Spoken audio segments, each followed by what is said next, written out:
portions of the following program may contain pre-recorded material.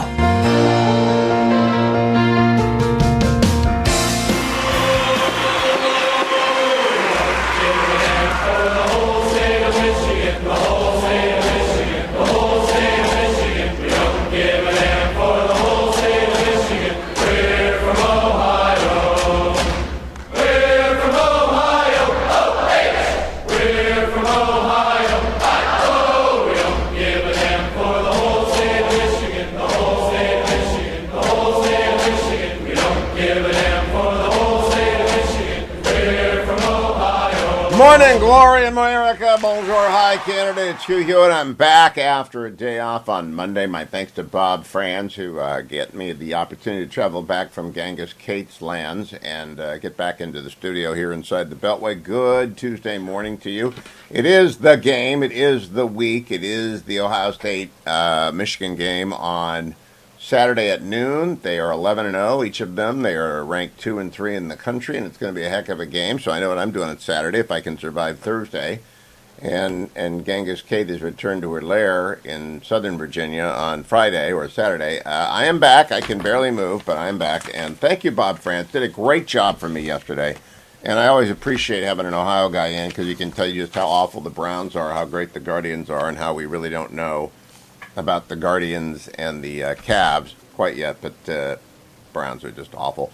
Let me begin by noting that what Bob did yesterday to get you kicked off and supporting our prison fellowship effort to supply Angel Tree, I want to thank you, each and every one of you.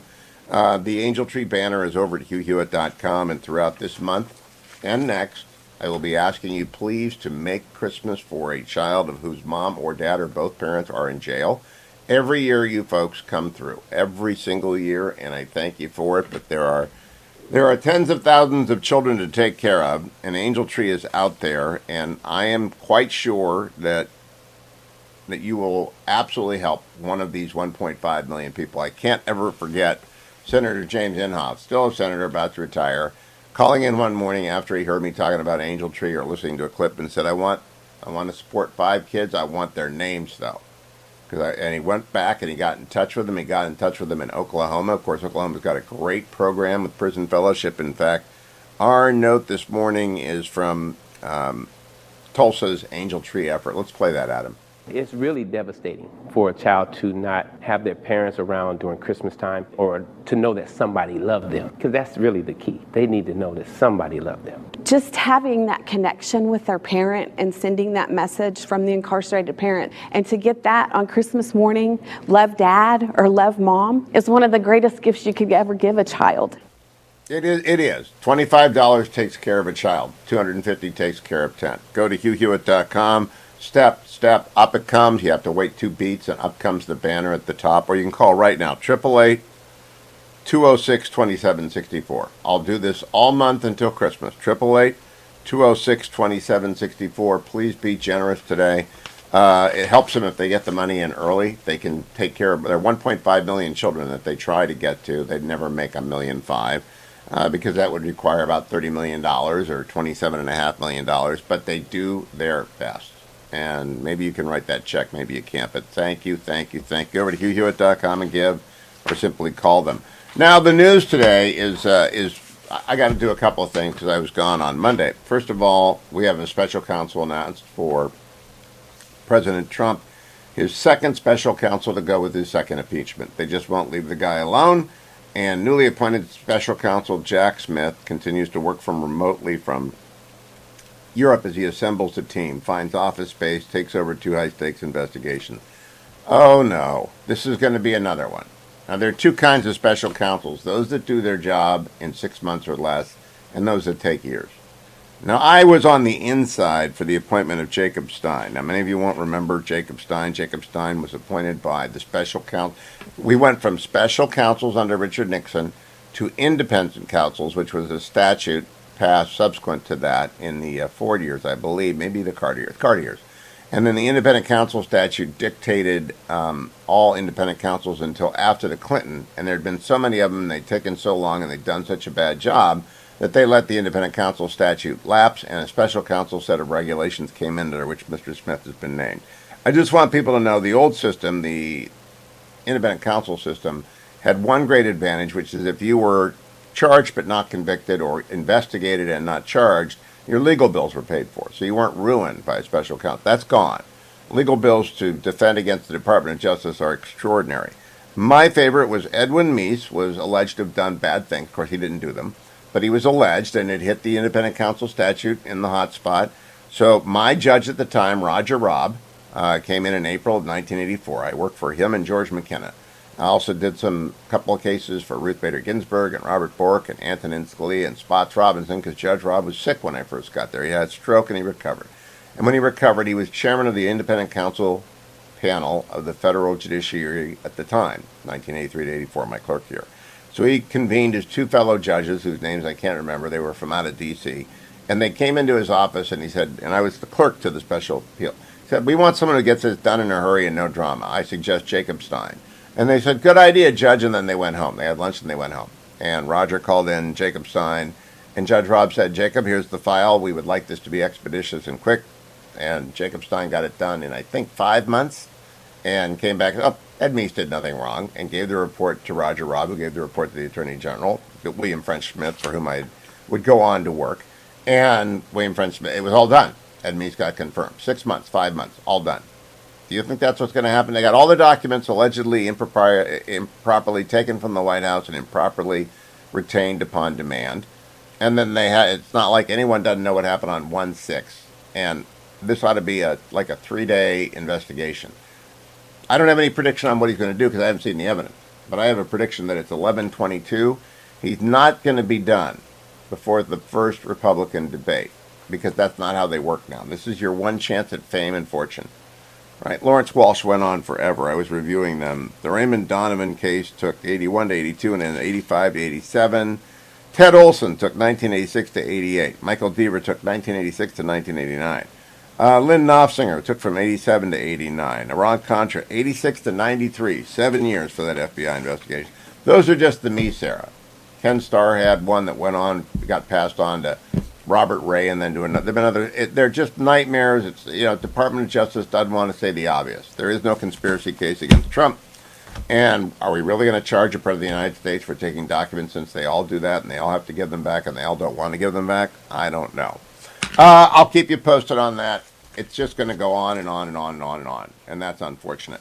Other news comes from the vast world of crypto, where FTX management in bankruptcy says they've got $1.24 billion in cash holding. But the Wall Street Journal says FTO crypto customers worry they will never see their money again. Yeah, that's about right. You're not going to see your money again. Coinbase, by the way, Coinbase is another exchange. It's down to $42.23 a share. A year ago, it was at 303. Bitcoin is down to, the number this morning, 15,779.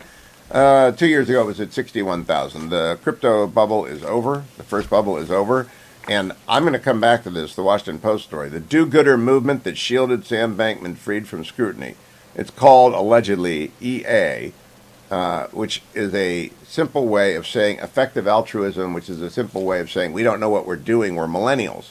That's how that translates. And I'll come back and explain to you a column I wrote about this yesterday. But this whole EA stuff was basically the magic cloak from Harry Potter. For all of you out there, when Harry Potter had the magic cloak and he put it on, no one would see him. And Sam Bankman-Fried used the initials EA to wrap himself in the magic cloak, where people would not only not see him, when they did see him, they wouldn't comment on the fact that he was a schlub with a bad haircut and cargo shorts. And man, if I had ever come across this guy, I think my BS meter would go off the chart. He doesn't know anything. I've watched a couple of interviews since it's the greatest takedown since Madoff. He's the millennials Madoff. I've been reading about him. How did he pull this off? How did he con 1 million people? There are 1 million creditors out there. And the answer is, I don't know, and I don't care. I want you to be safe. I want you to invest in mutual funds, precious metals, real estate.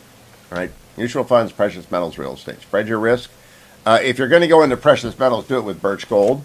Go to HughGold.com, HughGold.com, or text my name, Hugh to 989898.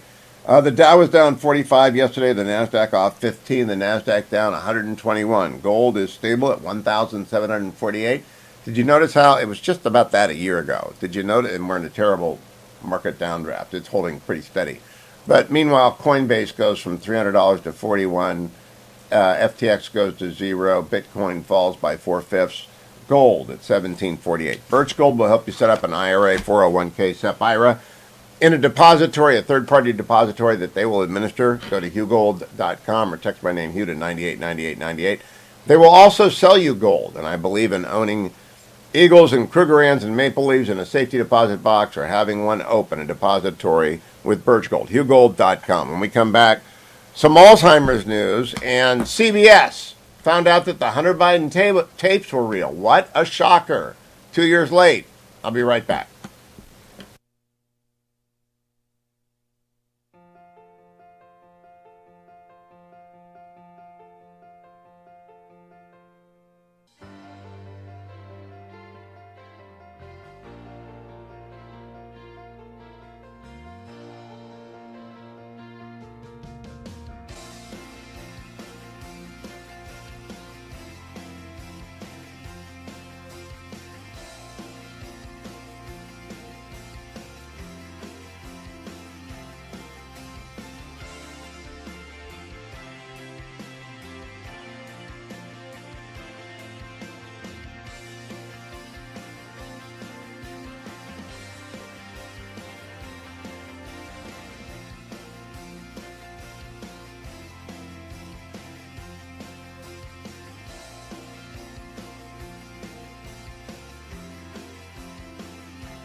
Welcome back, America. It's Hugh Hewitt. It's game week.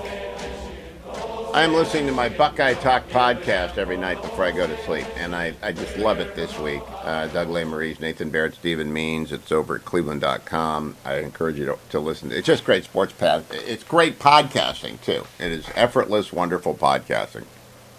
And if you love college football, or you're from Michigan and Ohio, and you're addicted to the game, and you're already nervous, that's the podcast to go to. I was off the air yesterday. I could not comment in a timely way, but my condolences to the community of Colorado Springs, to all those, the family of those who've been murdered, those who are recovering. I know the names of 3 of the victims: Daniel Aston, Kelly Loving, and Raymond Green Vance. There's a story today on the hero who stopped the carnage from being even worse. His name is Richard Fierro. He was at Club Q, this New York Times, with his wife, daughter, and friends on Saturday watching a drag show when the sudden flash of gunfire ripped across the nightclub.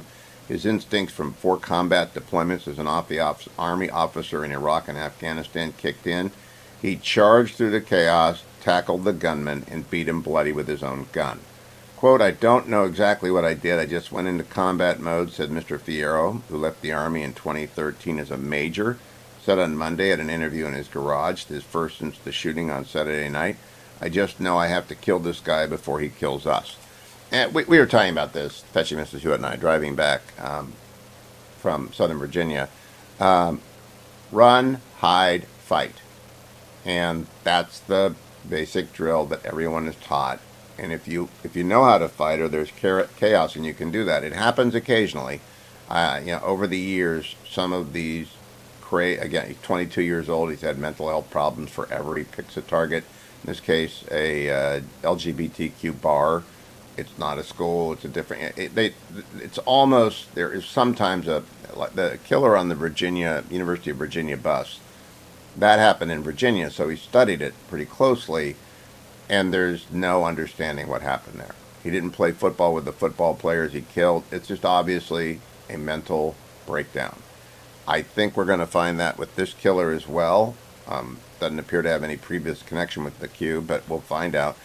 John Thuthers, who's the mayor of Colorado Springs, is a fabulous guy. He was the Attorney General of Colorado for a long time, and I had dinner with John once. He's a really wonderful, smart guy, and he'll bring justice. He'll get his city reorganized.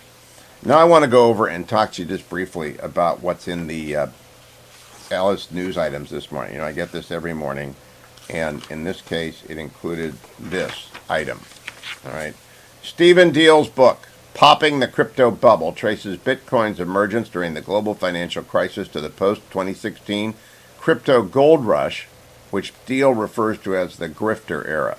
He argues that crypto is slow. It relies on building transactions, broadcasting transactions across decentralized networks, and unreliable. Individuals are responsible for securing their assets. When they lose passwords or die, there is much less recourse than, say, with a bank. It cannot be both a great investment, which goes up, and a viable currency, which offers stable value.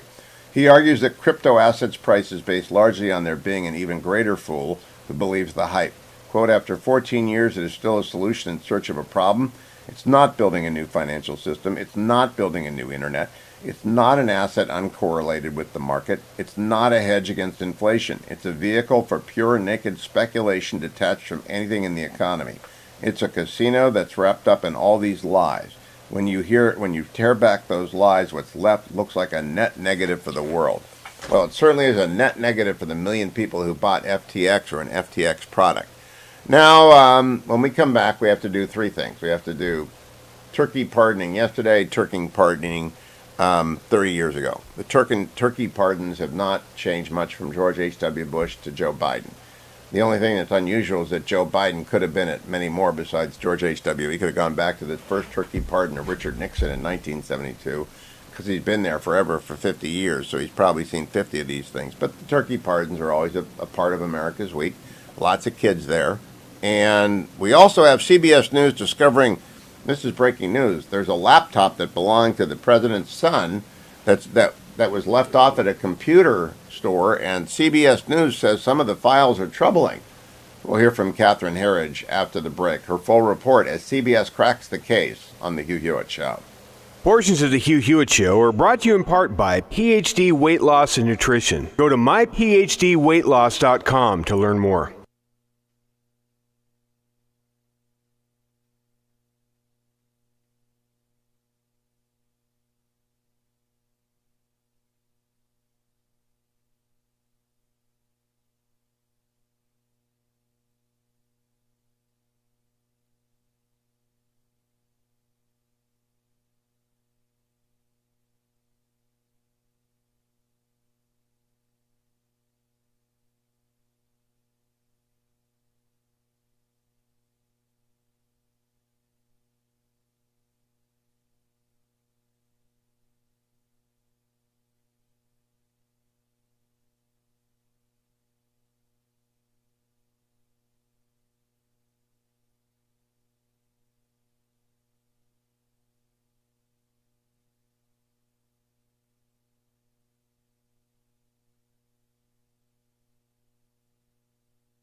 Welcome back, America. It's game week.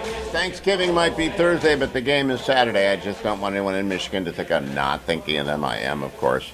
Generalissimo, did you come into work today? Is Dwayne there? I have a good morning. I am here. I'm fine. Okay. Knock, knock. What? Knock, knock. I'm not 3. Who's there? That's not the way to do it. Knock, knock. I'm still not 3. Who's there? Dwayne. Dwayne the bathtub, I'm drowning. I've heard that That's Dwayne 10,000 the bathtub, times. I'm drowning.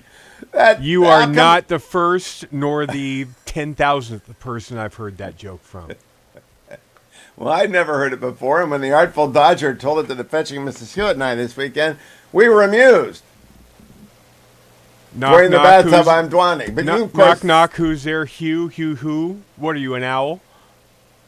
never heard that one before. That's not funny. But Okay. Dwayne the bathtub, I'm drowning is kind of funny. It really hasn't been. Dwayne, for what's decades. the weight? I want to do my PhDweightloss.com ad at the beginning of this thing. 190.4.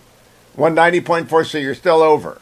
No, I'm holding my weight. I'm within 1% of my target weight of 190, and not even you can mess with it. Can you ever get below that, or are you Sure. just bouncing off the floor? Absolutely not. I was at 189.6 like Did you 2 blink? days ago, 3 days ago. Any Del Taco fries? I have not had Del Taco fries. Okay, that's when the whole system collapses inwardly and you go back to 225 or whatever you were. 240. 240. You're at 190. Yes. Would you That's stand? 50 You can pounds put on a off. jacket. Would you stand up and let people see you? They don't really. You're going to look like a fella. I'm going to look like what? Is this a new jacket? This is actually one that I had that actually kind of still fits.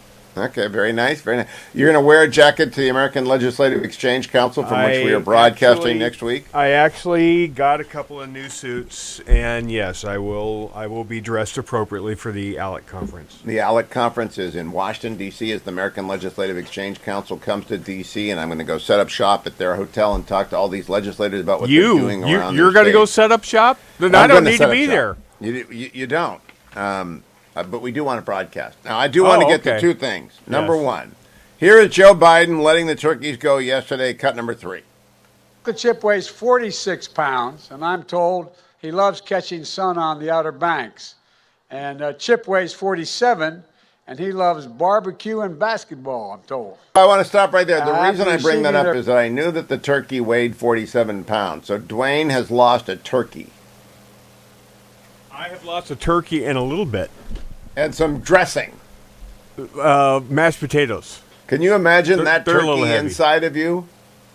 Did you see the picture of that turkey? I did see the picture of that turkey, yes. MyPhDweightloss.com. Call 864-644-1900. 50 pounds. By the way, we got some people signed up for the cruise already.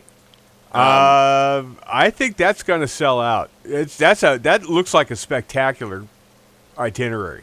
Will you stay in your cabin, please? Not scare the passengers. They're going to look for old Dwayne, and they're going to see new Dwayne. Did I scare the passengers last time? No, you were quite well received, but there was 50 pounds more of you then. Well, I don't want the boat to list. Maybe you don't need a cabin. You want to stay on the sofa in the Seven Seas Regent? We start in London. We end up in Monte Carlo. I'm leaving Dwayne in the casino.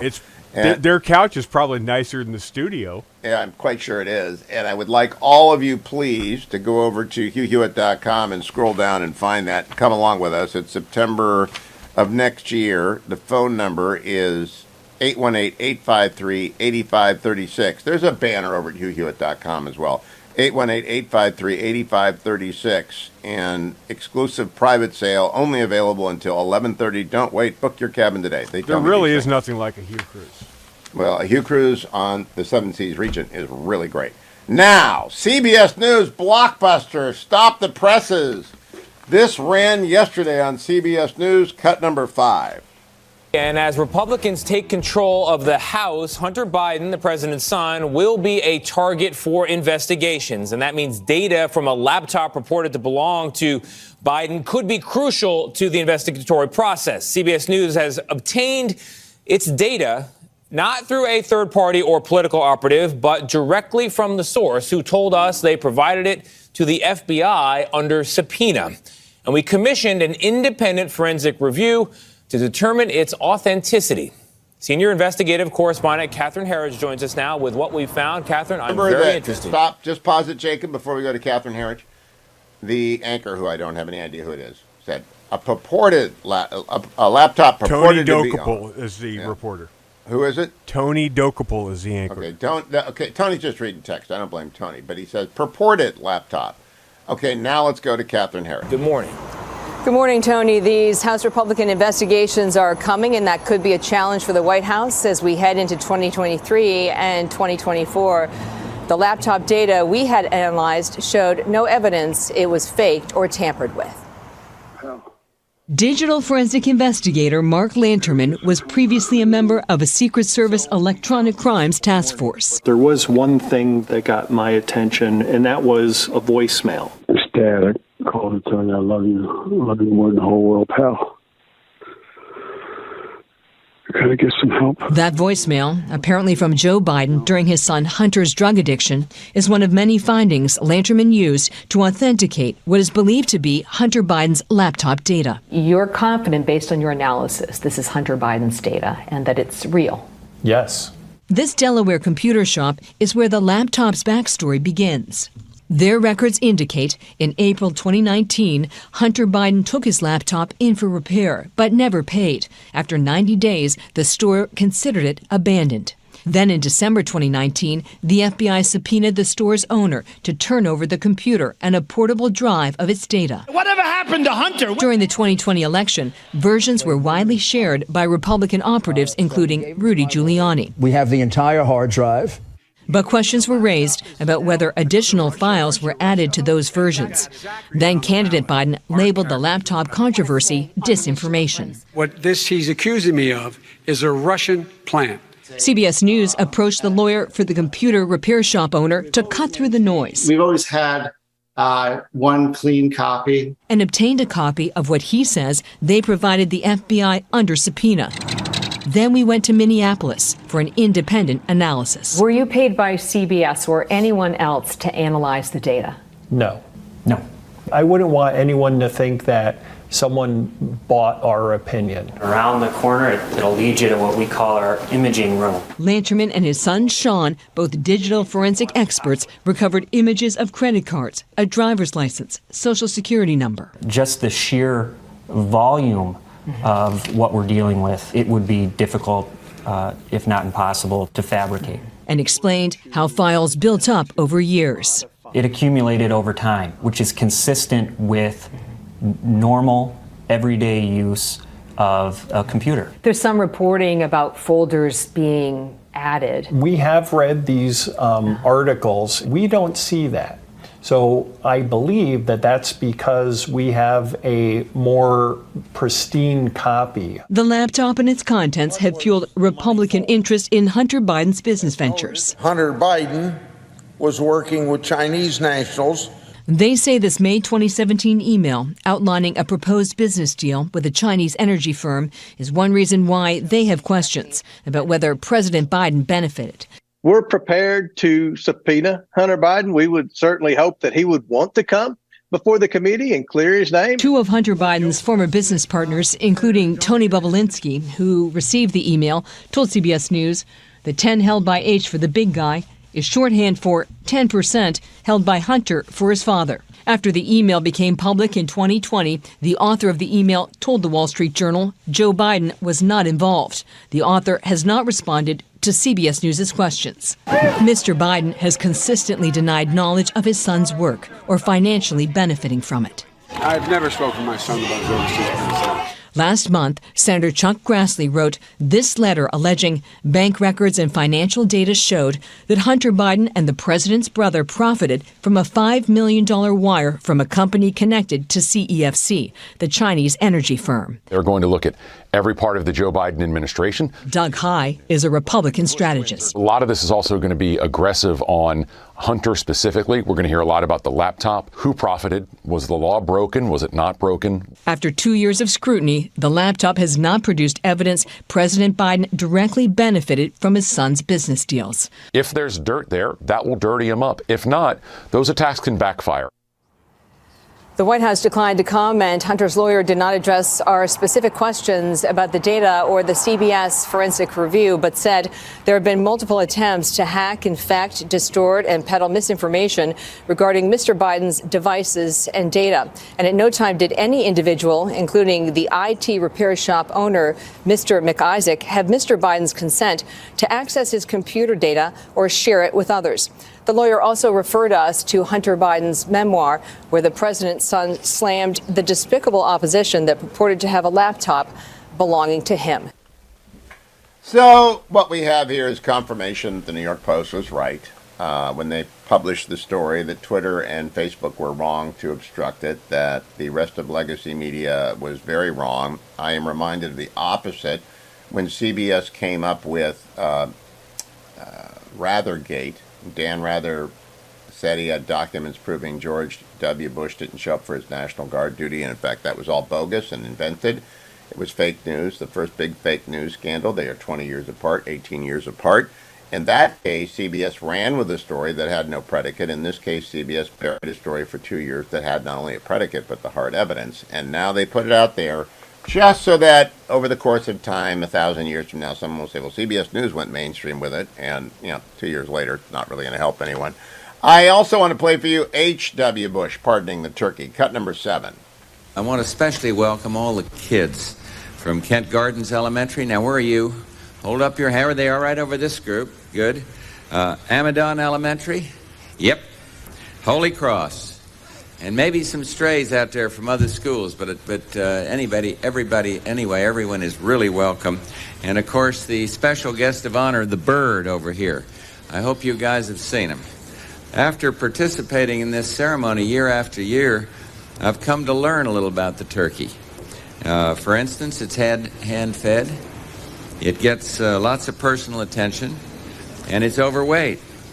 And when the rest of the world looks at us, they got to wonder, what is it about America? They do this every year. HW is so great to hear from, right? That's like a blast from the past. If you grew up with his comforting kind of, just a couple of wild and crazy guys, he said about Gorbachev. Wouldn't be prudent. Here he is pardoning the turkey, and it's a lovely tradition. We love the turkey gets away. I want everyone to know that. What doesn't get away? ReliefFactor.com. And boy, do I need this. Boy, do I need this. Genghis Kate. 4 days. And now she's coming back for Thanksgiving. She's coming here for Thanksgiving. We've warned the neighbors. We've boarded up the doors. And the great thing about Kate is that you don't have to exercise. All you're doing is chasing her. But holding her throughout the 8-year-old soccer game, because there was nobody to play with, so she wanted to be up and down, just did in my back. So ReliefFactor.com. That's for the minor aches and pains of exercise, aging, or grandchildren, or any toddler. And I got to tell you, it's without parallel for natural supplements that help your body adjust to whatever the aches and pains that come. Not a magic cure. Never said it was, but like Charlie in Cleveland and every one of you, the tens of thousands of you take it every day, tell your friends. Why don't you feel better every day, like Hewitt and everybody else who takes ReliefFactor.com. I'll be right back. David M. Drucker is next.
Welcome back, America. Hugh Hewitt. David M. Drucker doesn't give a damn for the whole state of Michigan either because he is from California. But he was in Las Vegas last week for the first Republican candidate walk. It's sort of like a fashion show when all the Republican candidates show up, and this time it was the Republican Jewish Coalition headed up by our old friend Norm Coleman.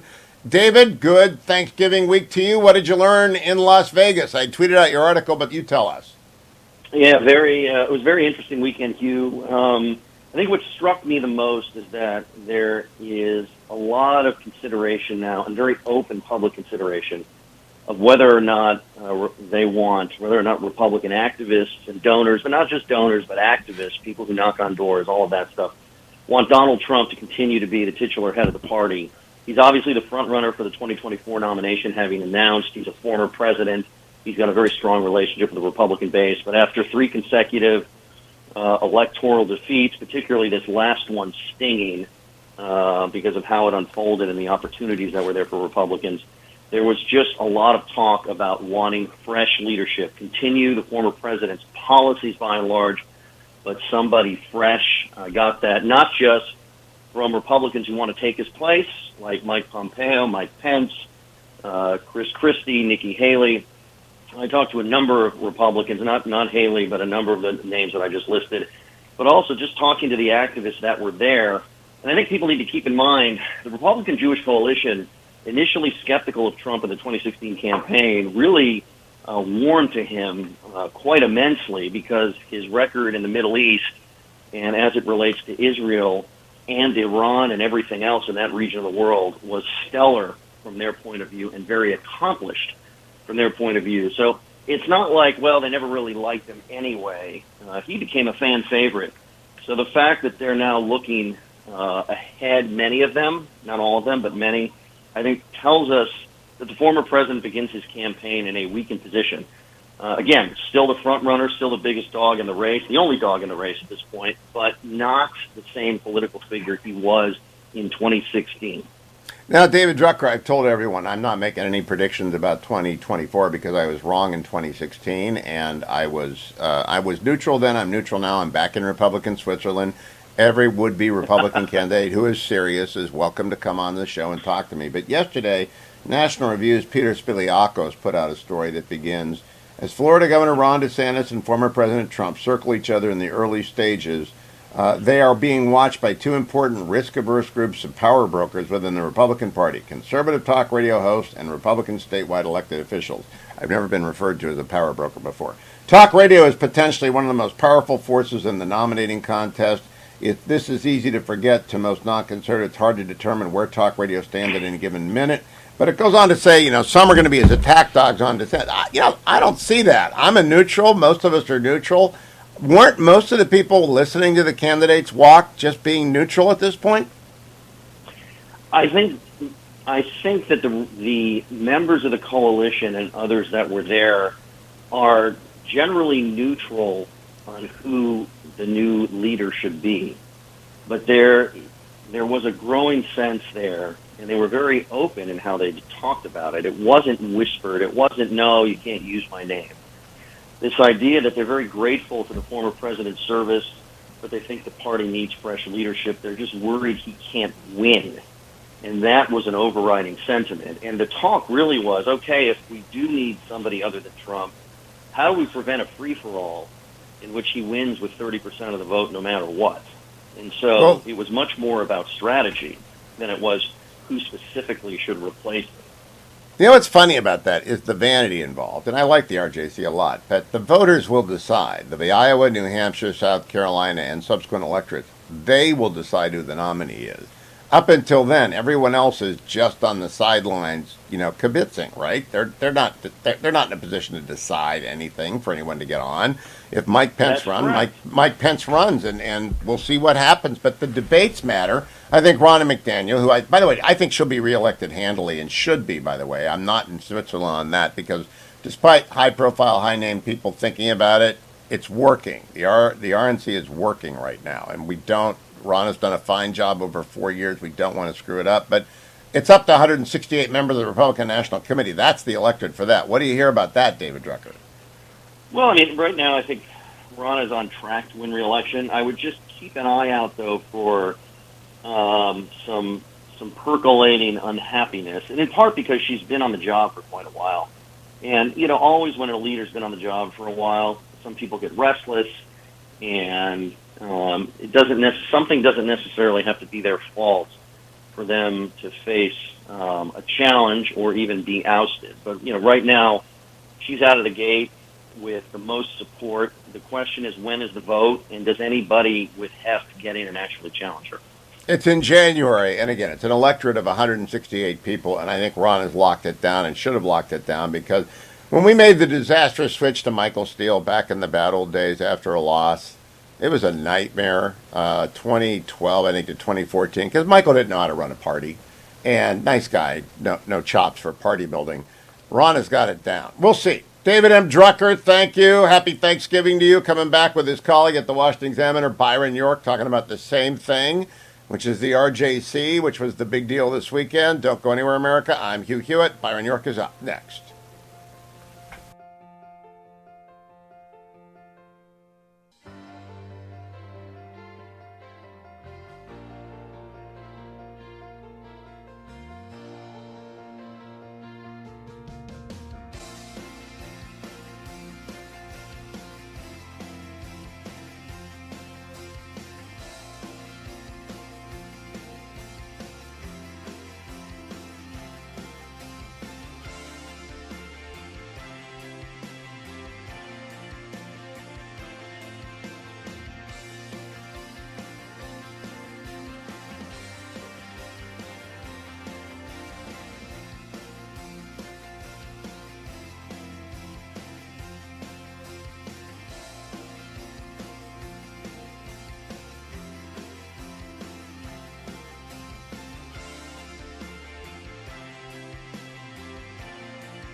Portions of the following program may contain pre-recorded material. Morning glory, America. Bonjour, hi, Canada. It is that week. It is that week where we remind you every week that the game is Saturday. There might be Thanksgiving between now and the game, but it's really all about the game. I believe Byron York is an agnostic about Ohio State and Michigan, as I am neutral about all the Republicans who were in Las Vegas. Am I right about that, Byron? You don't give a doggone about the whole state of Michigan or Ohio? That is absolutely, well, let's don't say that part, but I don't care about Ohio State and Michigan. I was raised with Alabama and Auburn, which is a much more important contest in my humble opinion.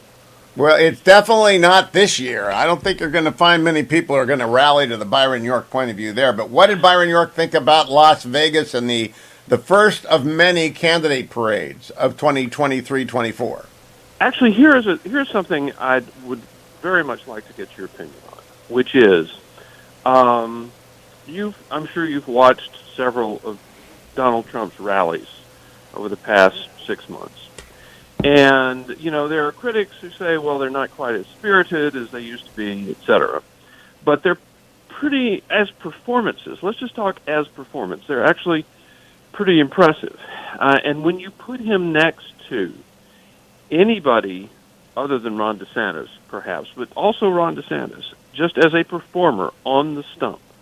You put Trump next to Mike Pompeo, or Ron DeSantis, or Mike Pence, or Nikki Haley if she changes her mind and decides to run against Donald Trump. Would you have a 2016 situation in which one of the performers is so much stronger than the others that there's a bit of a imbalance there? I don't think anyone is going to match Donald Trump for TV chops, Byron, but it is possible that somebody would. A point I made repeatedly is this fella has done a lot of television before he got into politics. And to do television is to know how to do television, to stay on your mark, to look at the camera, to make funny faces, to draw attention, to use the right of respond. He's a very skilled debate performer. I think Scott Walker recognized early on. People forget this. Governor Walker was the front runner in the summer of 2015. He won a couple of straw polls. He might have won the Iowa State Fair. And he walked onto the first stage in Cleveland, the second stage at the Reagan Library, and said, I'm out here, I'm done, because I'm not going to beat that guy. And Jeb wasn't going to beat that guy because the president knew what he was doing. Now, that is a set of abilities. That it's sort of like playing two football games back to back against the same team. You've scattered it out. I mean, you've got the film, right? Every one of the people who are running for president should be watching the film of the 2016 debates, I think. I covered that very closely in 2016. Steve King, who was then the congressman in Iowa, had a cattle call in, I believe it was January 25th of 2016, and everybody came. It was Des Moines. Everybody came, and including Donald Trump. And the consensus was, certainly my feeling, was that the star that emerged from the cattle call was Scott Walker. Because you have to remember, it was like Ron DeSantis at the time. Scott Walker had a huge reservoir of goodwill among Republicans nationally because he had pushed some really good policy in Wisconsin, and the left had thrown everything they had at him to try to kill him. And it didn't work. He kept standing. So he was very popular among Republicans. And still is very popular among conservative Republicans. Very. Indeed. But the reason that Scott Walker eventually faded, he faded fairly quickly, was not that he was beaten into submission by Donald Trump, is that he just simply wasn't really prepared for national office. He had not thought very deeply about a lot of the issues that you have to think about and have opinions on for national office. That, I believe, is the difference between the Scott Walker of 2016 and the Ron DeSantis of 2022. But the performance gap is still there. It's just there. And the question is, will voters now, Republican voters, say, Donald Trump's great on TV and there's nobody who's going to match him, but it's, he's been president, we know how he performs, and it's time for somebody else. Will they say that, or will they look and say, wow, he's good? I think people are going to stay neutral for a long time because there's just no upside in deciding I'm going to go with A, B, or C if you are not actually on their teams. This is I think it will slow down the process, and there won't be any declarations of never Trump. There aren't going to be any magazine covers devoted to it. That's not going to happen. But I also think people are going to be leery of jumping on anyone's bandwagon, Byron. Do you think people are going to line up to jump on a bandwagon among activists and donors? Well, there are a lot of them who do not want President Trump to either run or to win the Republican nomination. So does that mean they're going to jump on somebody else's bandwagon? I don't know. I do believe at the moment the Governor DeSantis is far, far ahead of anybody else. So I think it's entirely possible that, people will actually actively support candidates in this. That will be, the money primary is always important. The consultant primary is underway. I think, now let me go to the RNC. It's a unique electorate. 168 members of the Republican National Committee elect their chair. I like Ronna McDaniel. I think she's done a fine job as chairwoman for 4 years, and I don't like changing chair people because they ought to be ministerial offices, not executive offices. In other words, I'm going to be a trustee for the party and running our operations between now and 2024. It's 2 years away. What do you think? Is she going to win re-election, and do other candidates think she will be fair? Because she's awfully close with Donald Trump, but I also think she's very fair. Well, I think it's not simply administrative or ministerial at all. The RNC does make policy. Remember the ill-fated autopsy after Mitt Romney's loss. You're the only one, Byron, but go ahead. You're right. Well, Reince Priebus was chairman of the RNC at that point. And they went into, a lot of them thought, I thought illogically, but they thought that Mitt Romney was going to be able to beat the incumbent president. And when he didn't, they had this autopsy and said, we're never, ever, this is simply an operations review that we're making. We're not going to suggest policy. And then they immediately come out and say they have to support comprehensive immigration reform. So it was disaster all the way around. Yeah, it was a pre-cooked meal. That's the one thing about you get out of D.C., you get pre-cooked meals, right? Everybody knows what they're going to come up with. It's like every special commission everywhere except the Social Security Commission under Moynihan. Let me say, I do think that a lot of people in the RNC would be open to a new chair, simply because it's not a permanent position. You have a situation in which Lee Zeldin is not going to be a member of Congress anymore, but had a very, very impressive performance running for governor of New York in what everybody thought was an impossible mission, but did extremely well at it. So I would not be surprised to see an actual contest inside the RNC because it's not a lifetime position. No, it's up for re-election every 2 years. Again, the electorate is 168 people. Byron, I got to ask you before I go about CBS running the Hunter Biden story. I'm not so much interested in the laptop. I just am not, because someone wake me up when they've got the final result. I'm not interested in special counsel because it will take years. I am very interested in legacy media deciding now is the time to fess up that it was real. What did you make of Catherine Herridge's report and the timing of it? She's a fine reporter. I don't know how long she's wanted to put that on the air, but she finally got to do it after the second and last Biden election, in my humble opinion. Well, I've known Catherine for years, knew her at Fox, and have great respect for her as a reporter. I do not know the process inside CBS News that led to this being aired now. It seemed, kind of ridiculously late, but it also seemed ridiculously late when the Washington Post and the New York Times said they had verified the contents of the laptop. If you listen to James Comer, the incoming head of the Oversight Committee, explain what was going to happen the other day. He said, look, this is a Joe Biden investigation. This is a Joe Biden investigation. And what they're going to be looking for is basically to see if the 10% for the big man was really real. And they're going to look at all the meetings in which Joe Biden met with Hunter Biden's business partners.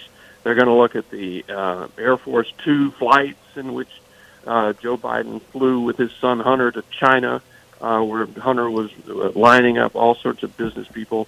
They're going to look at what happened in Ukraine. And so this is a Joe Biden investigation, and I think it's entirely valid. It's the sort of thing that opposition parties do. You might want to ask the Trump children if they were ever subpoenaed or ordered to testify in various investigations. It just happens. And I think it's going to be interesting, but it is not. I hope it's not the focus. They ought to keep the focus on China and the border, and I think Kevin McCarthy is going to do that. By the way, any doubt on your mind he's going to be the speaker, Byron? Or where do you put the percentage? We've got 20 seconds. Is it 50%, 75, or 95, or 100%? I think it's about 85 to 90%, and they need to put the focus on the economy. That is how they got elected.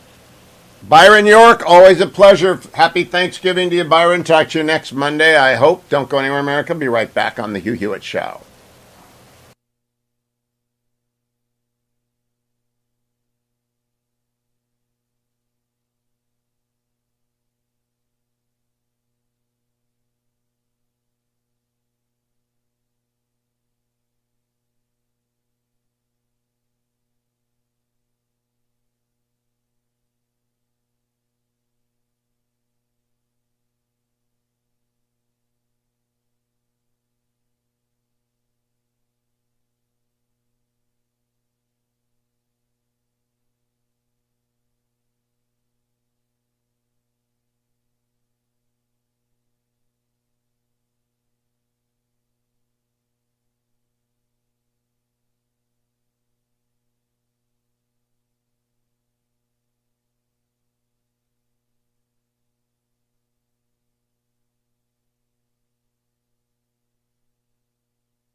Welcome back, America. I'm Hugh Hewitt.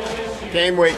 Let me tell you, I know you may be fundamentally uninterested in Ohio State, Michigan, and that means you just have to wake up. Go listen to Buckeye Talk podcast and listen to starting on Sunday's podcast, which was the recap of the Maryland game against Ohio State and the Michigan game against Illinois. It goes on all week.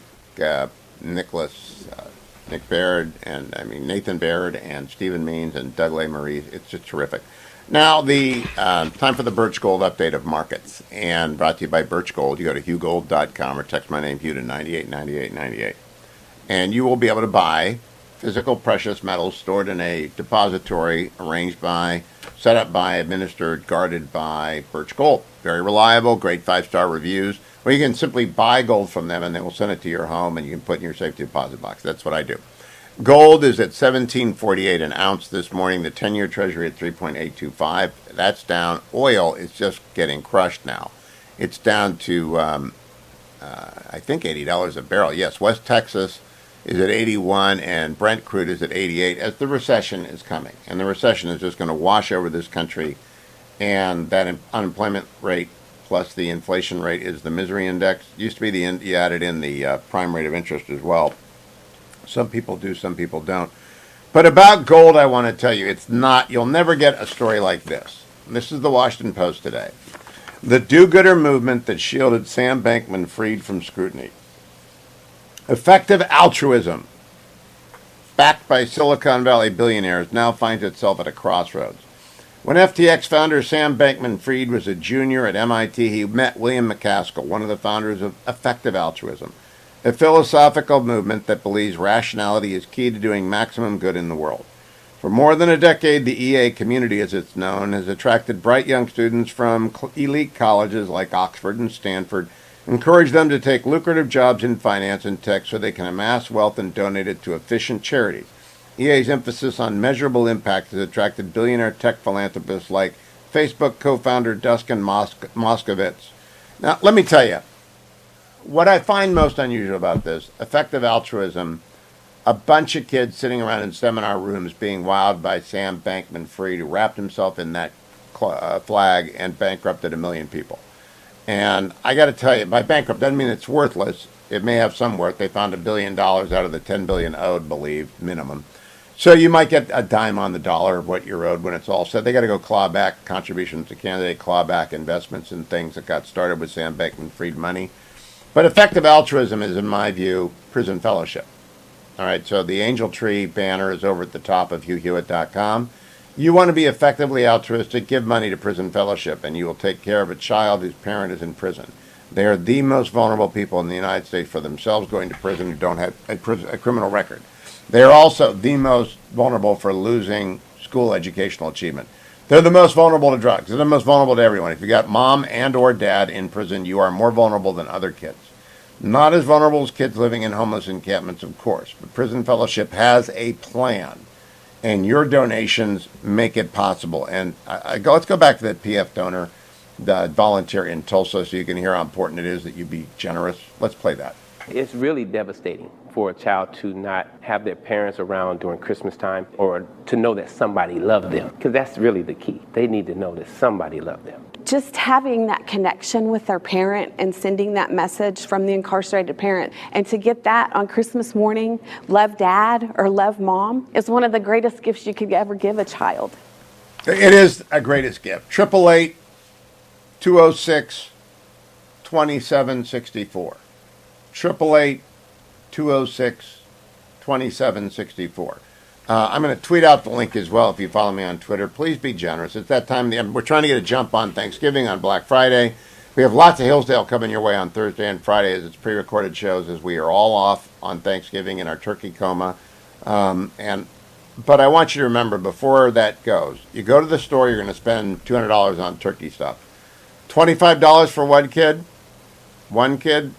Maybe remember when you say grace around the table, that one child whom you are helping get a present, a note from mom or dad, and a Bible. That's what Prison Fellowship does. They also connect them up to the community of Angel Tree. Angel Tree Prison Fellowship, amazing. Every year you step up to help. Please do it. Be as generous as you can. If you give $250,000, you'll help 10,000 children out of the 1.5 million kids who have a mom or dad in jail. $25 for one, $250,000 for $10,000. The widows might matter, so does the big check, anywhere in between. I'll be right back with Admiral Stavridis after this. Stay tuned.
Okay, like I said, let's try to call him.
Welcome back, America. I'm Hugh Hewitt. I don't know if Admiral James Stavridis, retired United States Navy, who is former Allied Supreme Commander of NATO and former head of Southern Command, has a stake in this. He's a Florida fan, I think, which means he doesn't know much about football, though he knows a lot about geopolitics. Good morning, Admiral. Do you have any dog in the Michigan-Ohio State fight? I do not fervently follow the travails of college football north of the Mason-Dixon line, but I could talk a lot about Florida, Georgia. In any event, I wish you well. I know you're an Ohio fan, and I'm going to, just for you, Hugh, I'm going to root for the Buckeyes. We need it, and it's a good bet this year, by the way, Admiral. Admiral, let's get right to the essential thing, which is the Ukrainian winter offensive. Two stories about this in the New York Times, that Ukraine expects to go over to the offensive. Now, I'm not a military historian. I just read the books about the winter war in Finland and the Russians. What do you think are the odds that any significant change in the battlefield will occur now that winter is descending upon Russia and its neighbor Ukraine? I think the odds of a significant shift are low, but not impossible, because of the ongoing collapse of Russian morale. Having said that, you are sufficiently tuned into military tactics to know that offense is to defense as 1 is to 3, meaning you got to have 3 times as many troops on the offense to overcome a dug-in opponent. And that's why the Russians had a lot of trouble at the front end of this thing. The Ukrainians were on defense. Russia didn't have that 3-to-1 ratio to overwhelm them. Now, down south, it's the Ukrainians who have to come up with the 3-to-1. But here's how they're compensating. They're using special forces brilliantly. They are using the advanced drones they're receiving from us. They are maneuvering around and cutting out the supply lines to the Russians. So there's a balance there. What I'm watching also, Hugh, to kind of conclude an overview, is the electric grid on the Ukrainian side. In a sense, we're in a tale of two wars here. One is the ground war to the south. The Ukrainians are winning that.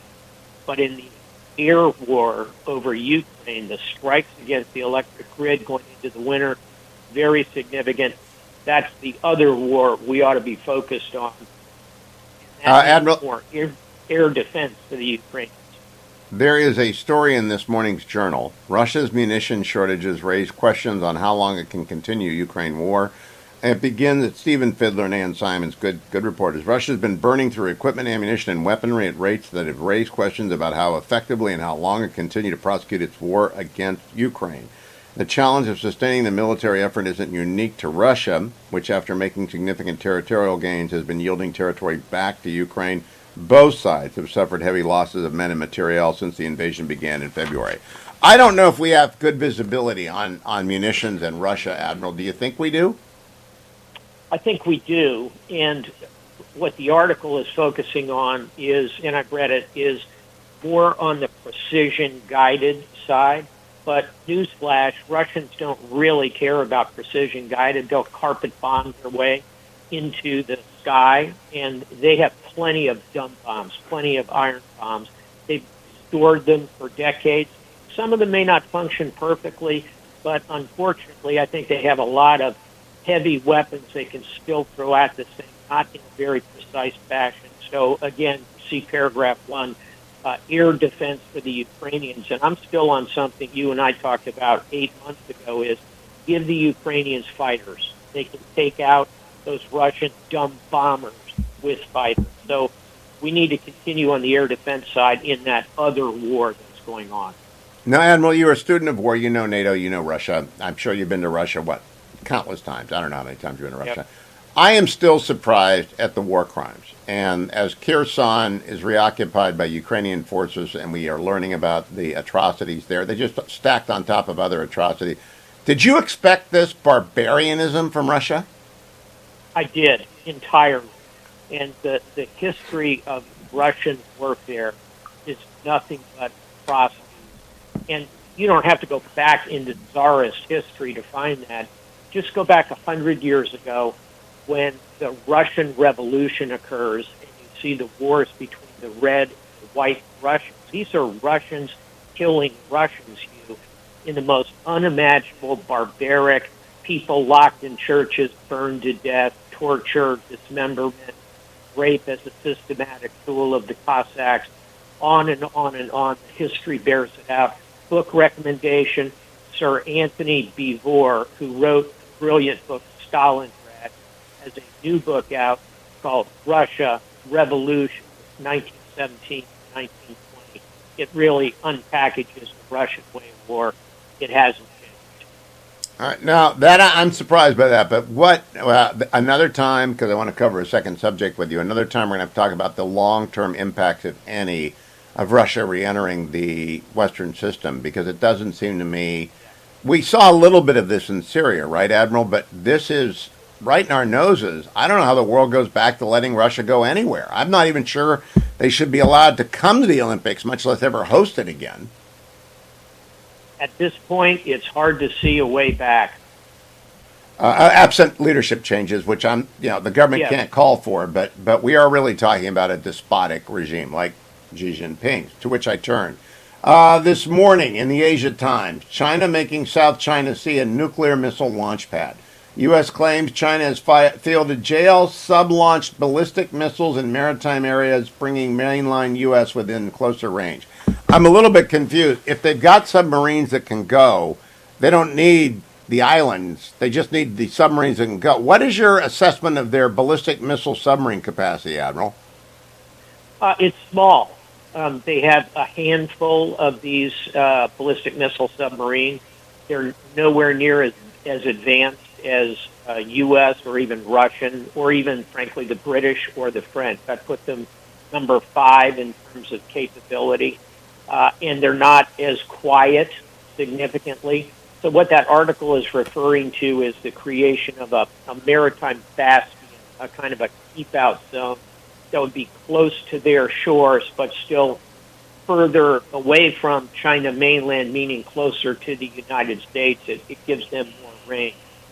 Significantly, China's in the process of upgunning all of their nuclear capability. Right now, they only have perhaps 400 nuclear warheads deliverable at range compared to the U.S. and Russia, who have thousands. Watch for China to bump up toward at least 1,000 or north of that pretty quickly. The submarine force will be part of it.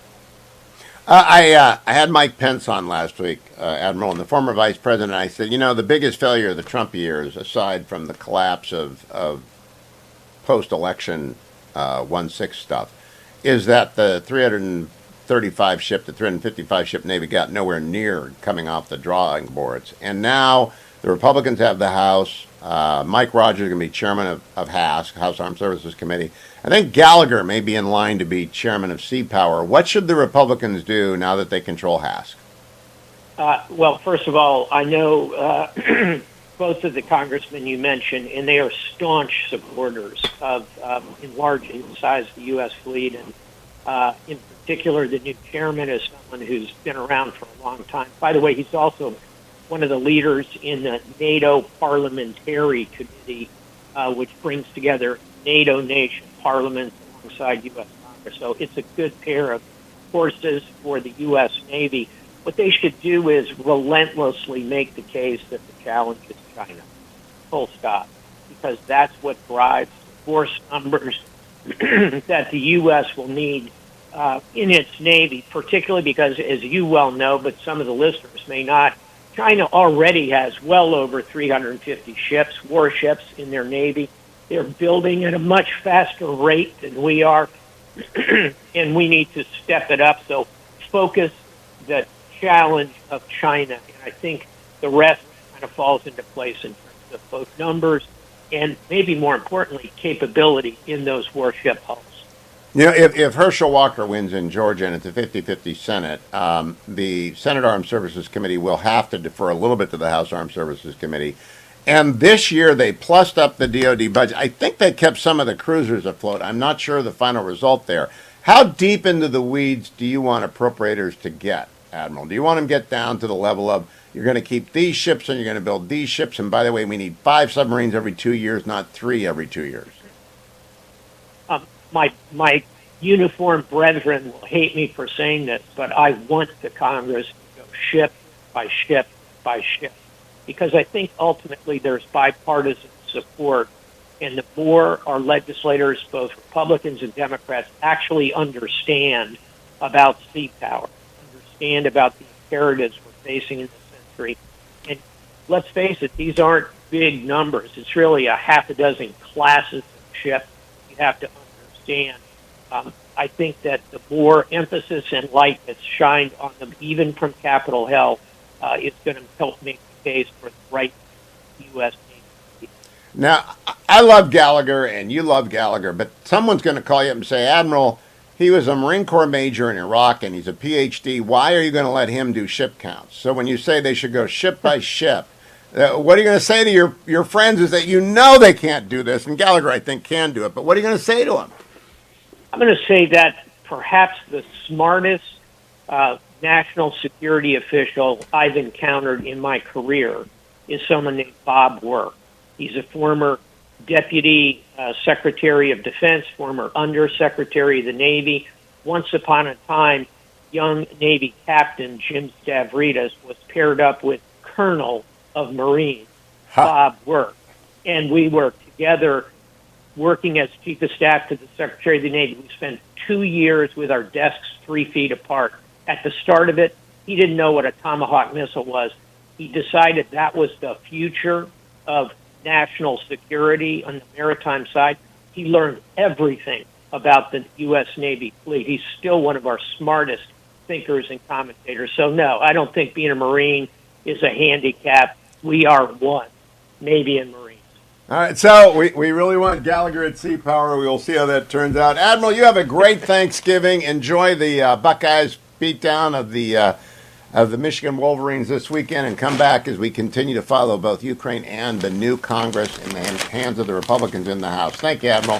Time to remind you, this is what the big bag looks like, all right? So the big bag of Relief Factor looks like this. If you like supplements in bottles, they come, but I prefer them in the package. This is the little bag of Relief. If you're watching on the Salem News Channel, which you should be doing, because it's so, you'll notice I'm playing with my earphones, because my new one has a short in it, so it goes in my ear, and that's not very pleasant. ReliefFactor.com, $19.95, 3-week starter pack. Get out there and get walking. Get out there, get running. Yesterday I went to lunch with Henry Olson, Washington Post columnist, and he lives not far from me, and I've never seen him out trundling. And his wife has seen me out trundling, and did she notice how slow? He was very kind. No, he didn't notice how slow. But what I do after the show is get out and go.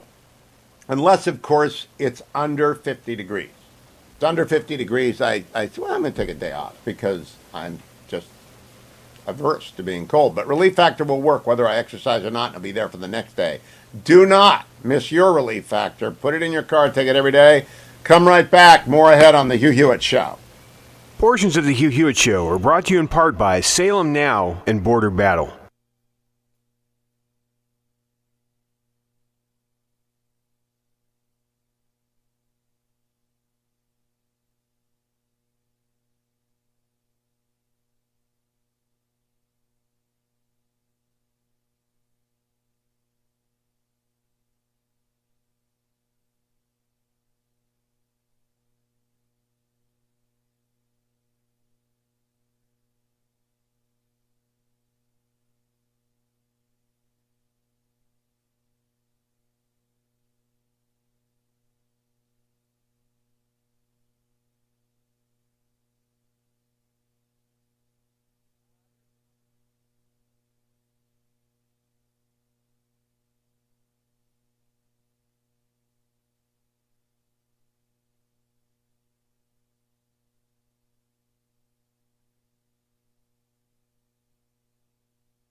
Welcome back, America. I'm Hugh Hewitt, a future member of the Big Ten, I hope, is the University of Colorado Buffaloes, who are allegedly talking with Deion Sanders. But they ought to go hire Urban Meyer. Just give him half of the Centennial State to come up there and save Colorado football, which has never been very good. But Deion Sanders is in talk with the Buffs, and I think when the Big Ten next expands, it ought to go get Colorado and Stanford and Berkeley and maybe Oregon. Oregon State's really not Big Ten material. So those are the four. You got to get the Denver and the Rocky Mountain market to finish the northern tier.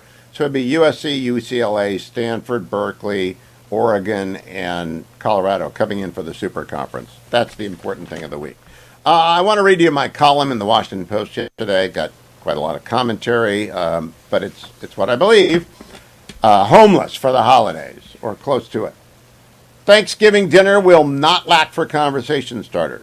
The speed of light purge and makeover of Twitter, crypto guru Sam Bankman-Fried's transformation into the millennials Madoff, a special second counsel for former President Donald Trump to match his pair of impeachments, the underwhelming performance of the GOP on November the 8th, and the departure of Speaker Nancy Pelosi from power, but not from memory. A truly urgent matter for the country is something most Americans aren't talking about, the plight of the homeless and the near homeless. A new collection of essays from the American Enterprise Institute, American Renewal, and you heard Paul Ryan on this program last week talking about American Renewal, edited by former House Speaker Paul D. Ryan, AEI Senior Fellow Angelo Ricciuti, explores the greatest challenges facing U.S. domestic policymakers. In the book are many alarms, and one arresting statistic that perhaps will focus your feast on the lost and the least. Speaker Ryan opens with a compelling case that even the mighty United States cannot hold off a debt crisis much longer, and that a debt crisis, a very dull thing, very dull, until all of a sudden overnight your pension is cut in half and everything is worth 3/4 of what it was the day before.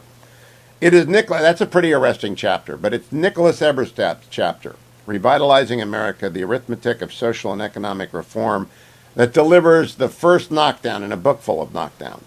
It comes with an arresting statistic. 3 out of 8 Americans rent their homes. That's fine. That's, traditionally half of America. It's at 3/4 of America, or owner, a quarter. Right now, it's 3 out of Americans rent.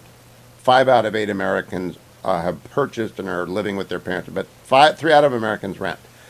Of female-headed renter households, right? So women who are the head of households who are renting, half of them had $2,000 in net worth in 2019. Now, reflect on that. That $2,000 includes that woman's every bit of liquidity, the value of her vehicle if she has one, the market value of her possessions, and it's a total of $2,000. I had lunch yesterday with Henry Olson, as I said, a colleague from the Post opinion page. I said, Henry, have you ever in your life had a total net worth of $2,000? He said, well, I was negative in law school. And I said, I was negative in law school, too. Fetching Mrs. Hewitt had a job, and we got married after 2 years of law school, and she kept working at the job in D.C. and would come up to Ann Arbor and meet me in Ohio at my parents' house, and kept me afloat through the last year so I could go to work to pay off the loans. And so I was negative net worth, even when I got married, because Fetching Mrs. Hewitt had a little bit of money, but not more than my student loans. And we went to work, and Henry went to work and paid off his student loans, and then he went into the think tank world. And if you're not reading Henry Olson, you're really behind the times. The guy really is, along with Sean Trendy, one of 2 election analysts I trust all the time. I trust Dave Wasserman as well at Redistrict and Cook Political Report, Amy Walter. They're not political people. They're just analysts. Henry's a conservative, but he's just a numbers guy, and he's a political theorist, and he knows what he's doing. But we were both upside down at $2,000 or less, but we had a plan. We knew how to get out of that. We had a goal in mind, and it wasn't to be worth $2,000 after 50 years out of law, or 40 years out of law school. I graduated in 1983, so I'm almost 40 years out of law school. My plan was not to have $2,000, and so nobody plans to have $2,000 in total net worth. But that means we not only have 500,000 people living on the streets, we've got half of the women who rent are really an ER visit, a couple of blown tires, a layoff notice, and the layoff notices are coming. They're coming. So we have to, and then the AEI includes 2 pages of federal program diagram that are not working. So my appeal in this column is for red and blue legislators alike. We're in a 50-50 country. It's politically paralyzed. Can the 80% not on the far left or the far right of the House come together, consolidate those programs, block grant them to local governments, county government, not state government, with the authority to buy housing stock or to give vouchers for rent? Because we got to get the homeless off the street. There will be a hardcore that won't be able to be removed, but a lot of them are impoverished. If we can just put down the battle axes for a little bit and say, this is nuts. We cannot keep doing this. That's my column yesterday. I hope you'll go and give it a read. Just Google Hugh Hewitt and Washington Post. Subscribe. It's the one newspaper you should get is the Post. They're building a stadium for the persuadable. And I'm part of the people on the field, and it's a fair and balanced group. Go get WashingtonPost.com. I'll be right back. Hour number 3 straight ahead. We got a lot ahead, including your phone calls. 1-800-520-1234. What do you think about the race for Republican leadership?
Portions of the following program may contain pre-recorded material.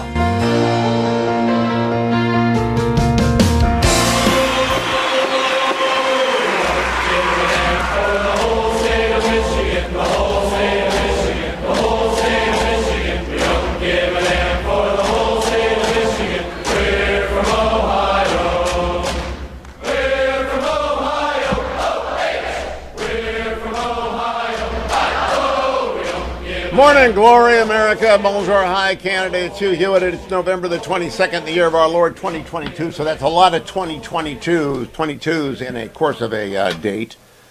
Saturday is the game, and we know Ohio State's the better team. They're playing in the shoe where I have never been. I've been often invited, never able to go. When I've been in Columbus, I haven't been able to get tickets. So it just hasn't worked out. I've seen the game in the big house up in Ann Arbor, where I've attended a lot of games to root against the Wolverines when I was in law school. But one of these days, it's on my bucket list along with, well, I should say the Super Bowl, but at this point, I'll take any home playoff game at the Brown Stadium, which is not happening this year. All right, my phone number is 1-800-520-1234. I need your input. Here is a National Review story published yesterday. What will GOP power brokers do in a Trump-DeSantis contest? You know who the power brokers are? Talk radio, according to this story. More important, it says, than Rupert Murdoch's empire of conservative news outlets, the New York Post, the Wall Street Journal, and Fox News. I'm not sure I believe that, but Salem Media, which syndicates my show and syndicates a bunch of other shows, including the vanishing Mike Gallagher, smaller and smaller and bigger in audience and smaller in physique, because he, like Dwayne, is on myphdweightloss.com. And the rest of the Salem team, we never get told what to do. It's up to us to do whatever we want to do. I go to Switzerland, as I have since 2008. 2012, 2016, 2020. I just stay in Switzerland, and I support the Republican nominee. I had some trouble in 2016, but eventually I voted for Trump. My trouble was a couple of bumpy spots, like the Hollywood Access tape. I thought, gosh, what if there's another one of these? So I urged him to get out of the race, and he didn't get out, so I voted for him. Earlier on, when he attacked Judge Carnatz, I said, look, this keeps up, I'm out of here. But that was after he'd won the nomination. During the nomination, I want to know what you think of this. 1-800-520-1234. I didn't pick a side. Everybody who was running was welcome here. George Pataki was on a half dozen times. John Kasich, Ted Cruz, President Trump, who was then candidate Trump, came on 16, 17 times. I mean, we just... this was Grand Central Station for everyone who had a path to the nomination. And I'm going to do that again. But what do you think about that? 1-800-520-1234. This article says Trump is hoping his friends in talk radio, and I'm one of his friends. I like Donald Trump on talk radio. He's the best interview in America. And I never know what he's going to say, and he answers whatever question in his own distinctively Trumpian way.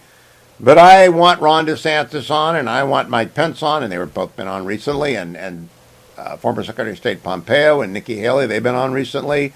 Larry Hogan is welcome here. Anyone who runs, Chris Christie was on last week, anyone who runs, who has a path to the nomination, is welcome. Now, we made a mistake in 2012. Michelle Bachmann, God love her, should not have been on the stage running for president. Back in 2000, Alan Keyes should not have been on the stage with John McCain and George W. Bush. And that's not up for the moderator to decide. I hope to moderate these again. It's up for the RNC to decide. Now, obviously, Trump gets on the stage. He's got a path. He's been the president. He's running. He's going to get a path. And it's up to others to declare, and then I'm going to decide if they have a path. I had George Pataki on, so I've got kind of a low bar. My low bar is you've been elected to statewide office at least once, or the presidency, or can put a lot of people in a room and raise a lot of money early on. You got the enthusiasm going for you. And, or you've been a nationally recognized figure like Donald Trump. You know, if Admiral Stav were to run in the Democratic primary, Stavridis has been on everywhere for a long time, and if he ran, I'd put him on running as a candidate because he's got profile. So I don't want to foreclose anyone's choices. Senator Cruz, of course, holds statewide office. If he runs, he's on. He can have a cot in here. There are a lot of people, and Vice President Pence can keep coming. They can all come back. If someone's not on, who is a first-tier candidate, that's because they have declined to come on. And I haven't had that problem ever before. I don't think I will because I'm fair and I'm trying to trick people. Former President Trump got mad at me a couple of times in 2016, but he got over it. He didn't like a question or two. But, you know, when you talk to someone 16 times and you ask a lot of questions, the question set's going to be 200 questions. He's not going to like 10% of them, 20 of the questions. But through 16 interviews and 4 debates, I got along fine with Trump as a unbiased moderator. From the Republican side, I am a Republican. I'd be happy to do a presidential debate with Rachel Maddow, and that will be fair. She's a left-wing activist. I'm a center-right activist, and that would be fair. You could put on a whole bunch of people from legacy media who are left-wing activists who won't be as open about it as Rachel is. She's honest about it. But you can go get a whole bunch of them, and you put on an activist and an activist, that's fine. Put on a partisan and a partisan in the panel, that's fine. Moderators should not have much choice in the debate. Their questions should be limited to 30 seconds, responses to 75 seconds, and there should be a bell. No right of refusal. Make sure everyone gets roughly within the same amount of time. That's it. That's all you have to do. But I don't want to endorse anyone. I'm not going to endorse anyone. I am not the voters. And I would like to know what you think about that at 1-800-520-1234. If I endorse someone early on, I'm very glad Tom Cotton dropped out. Not because I'm glad he's not going to be president. I think he will be president someday. It just makes my life easier that he's not running. Because everyone would think I was in the bag for Cotton. Because he's been a guest on this show weekly since before he went to Congress. It should be the Hewitt Cotton show in the morning, and the senator will be along a little bit later. He doesn't know much about football, though, being an SEC fan and from the great state of Arkansas. But I'll find out what he thinks about Ohio State, Michigan. But what do you think about picking? I don't think hosts should pick. Some hosts will pick, doesn't matter what I say. What do you think, Stephen in Cherry Hill, New Jersey? 1-800-520-1234. Good morning, Stephen. What do you think? Should hosts pick? Hello, Stephen. You're on. Hey, Hugh. How are you? Good. Hugh, I think it's great, that Salem Media is getting the recognition of National Review and broadcast radio and talk radio in general. But the issue is, what's the total addressable market there? 20%, 30% that might do that? How do we break through the legacy media and those listeners about what's going on in the Republican Party and those issues? Because that's the biggest challenge. It's not amongst ourselves. It's how to get through to the rest of the country that this is where ideas are. This is where stuff is happening. That is why, and thank you for the call, Stephen. That is why I have strongly recommended that the RNC begin holding forums, if not full-throated debates in February. Just get 3 or 4 of the likely. Senator Tim Scott, and you put him on a stage with Mike Pompeo, and you put him on a stage with Chris Sununu, and you talk about anything you want. Name a subject, or everything. And look, the Salem News Channel will carry that, Newsmax will carry that, Fox News will carry that in a heartbeat. I mean, you could put Brett in the harness and have him do 30 of these things, and everyone will show up, and everyone will watch. And you know what? The other networks, I would not go to a network where they're going to have lefties ask you questions. I just wouldn't. I don't think the Republicans, there's any upside. The most famous episode of that is the first Republican debate in 2012. George Stephanopoulos asked Mitt Romney, why do you want to take away, and I'm paraphrasing, why do you want to take away birth control? And the then former governor of Massachusetts, now senator of Utah, looked at him like, what? Huh? Because, of course, nobody does. And that's why you don't go near left-wing activists like George, who's a fine newsman when there's not politics involved. You just don't do it. And so what we have to do is get out there early and do it. Nancy in Missouri, what do you think, Nancy in Missouri? By the way, Tim Garrison should be your next Attorney General. Do you know of Tim Garrison? Not well, no. He is a fabulous former U.S. attorney, Marine, active duty. I met him at an event in Yorba Linda, California, a Nixon Library event. I was just walking along, and here was this Marine about to deploy.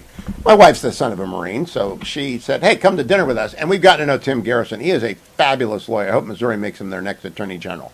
Okay, Nancy, what do you think about talk show hosts endorsing presidential candidates? Well, I don't think they should do that. But I'm really calling to say that I would really like a break from election talk.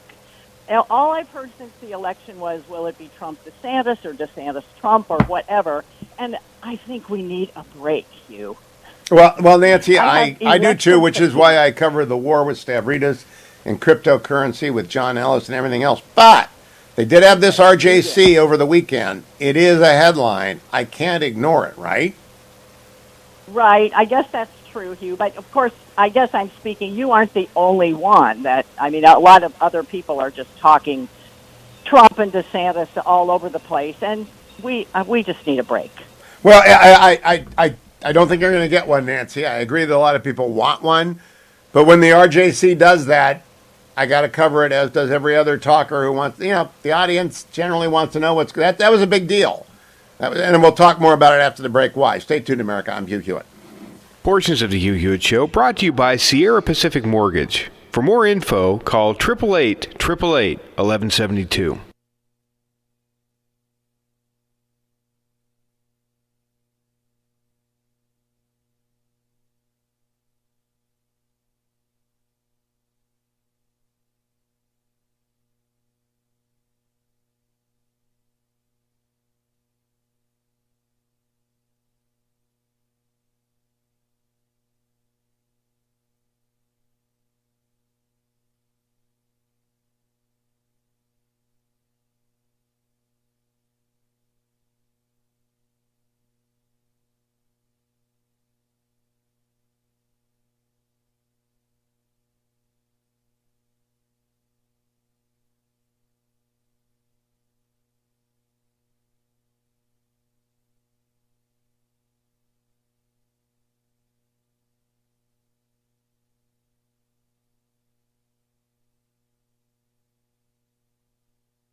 The Hugh Hewitt Show returns from break in 5 seconds.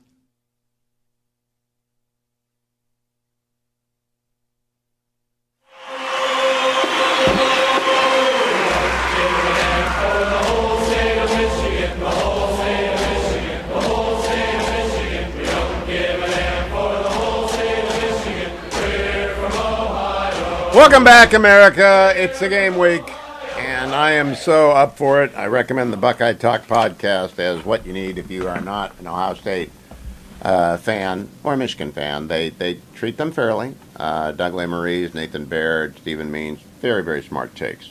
Now, AndrewandTodd.com, sponsor of this show, they would point to this. Investor home purchases dropped 30%. As rising rates, high prices cool housing market. The prices on houses are not falling, the rates are. Now, I have posted earlier today, or late last night, a post about interest rates over the years, and it's really kind of astonishing. The average 30-year mortgage rate in the 70s was 8.9%.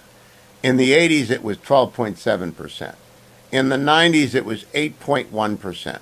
In the 2000s, it was 6.3%. Then we entered the golden hour of mortgage financing, which was in the 2010s up through this year, where it was between 4 and even 3 and a few mortgages in the 2s. We are now back up to 6.5% and 7%, or roughly back to what is normal, but I'm afraid we're on the cusp of it going up higher. Don't wait. All right. Home purchases. The number of people buying houses dropped 30%. Prices did not drop. Mortgage rates are going up. The longer you wait, the more you will pay, because the Fed ain't done yet, and that's going to keep going up. So go to 888-1172, call Andrew Del Rey, call Todd Avakian, or go online to andrewandtodd.com and ask what they think. Because you ask a couple questions, they'll tell you how much you can afford. They'll help you find a broker if you need one, a financial analyst if you're a reverse mortgage customer and you're getting money out of your house because you're just strapped by the recession, andrewandtodd.com. Chris in Oklahoma, do you want your talk show host to endorse a candidate? No, I don't. I appreciate you giving us a platform from which we can hear different opinions, because you don't know what you don't know, and sometimes we don't all have time to research things and pull up videos of different candidates, and we're kind of reliant on the media or what, you anyway, to give us a place where we can hear what other people have to say, and I do appreciate that. Well, thank you, Chris. That's my view, is that I'd rather have 5% of 100% than 1% of 100%. 100% of 1%. Absolutely. Chris, thank you. Mike in Pittsburgh, should talk show hosts endorse? Good morning, Hugh. Good morning, Mike. What do you think?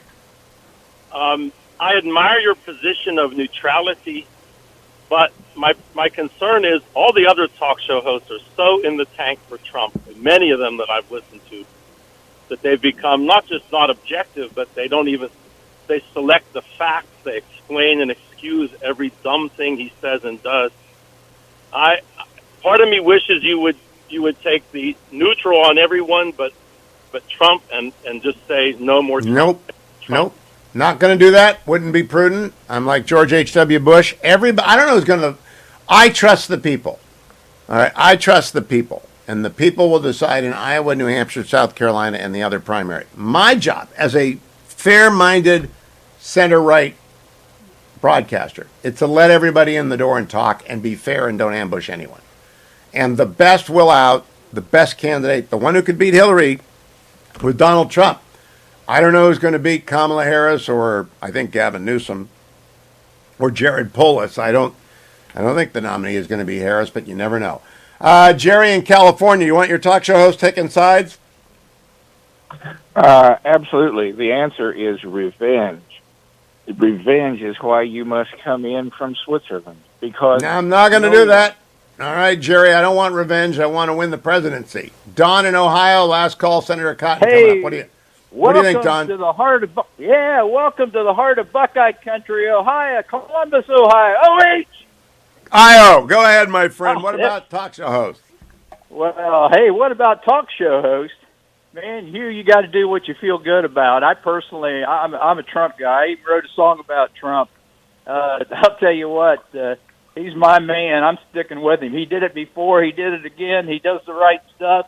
We know what he's all about. It's go Well, there's Trump, no go. ban on callers. Every caller can say who they're for, but you'll get a level playing field here. And, Don, we don't want a level playing field in Columbus this Saturday at noon. We want to bury the Wolverines in the end zone. Thank you for the call. I'll be right back. Senator Tom Cotton is next, America. Stay tuned.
Welcome back, America. Senator Tom Cotton is a member of the Senate Intelligence Committee, so I assume he knows that Ohio State will dominate this weekend's game. Senator Cotton, welcome. Are you a Buckeye or a Wolverine this weekend? Well, every weekend I'm a Arkansas Razorback, Hugh. I will say I have a soft spot in my heart for the game. 16 years ago, this past weekend, the Saturday before Thanksgiving, my men and I had just gotten out of Iraq and were sitting in a tent in Kuwait waiting for our plane back to the United States for 3 years. And that was the so-called game of the century when both teams went in 11-0 under Lloyd Carr and Jim Tressel. And I'm sure you remember that was a narrow Ohio State victory.